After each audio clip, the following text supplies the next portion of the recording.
На што току завршените 47 детски рацинови средби, што викендов се одржаа во Велес, учествуваа и две ученички од основното училиште Синиша Стоилов од Зрновци.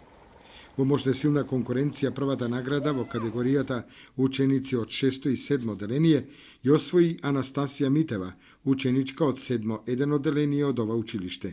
На овој државен поетски надпревар учествувавме и оваа година и се закитивме со првото место. Кога човек ќе постигне успех во она што од срце го љуби, радоста неизмерна и неопишлива и незапишлива. Радоста во душата моја е налик на пркоста светлина што се раѓа во белите мугри на денот. Наградата на Митева е остварена под менторство на наставничката по македонски јазик Билјана Георгиева Гаврилова, зашто таа вели.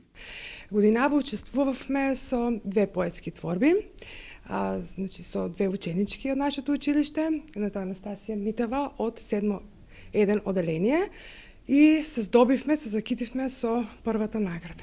Името на нашето училиште да стои впишено во редот на 47-те детски рацинови средби е неизмерна радост. Значи, неизмерна радост, бидејќи активно години наназад учествуваме на сите поетски надпревари, на сите поетски манифестации. Учениците од основното училиште Синиша Стоилов од Зрновци продолжуваат со освојувањето на награди и признанија на општински, регионални и државни надпревари во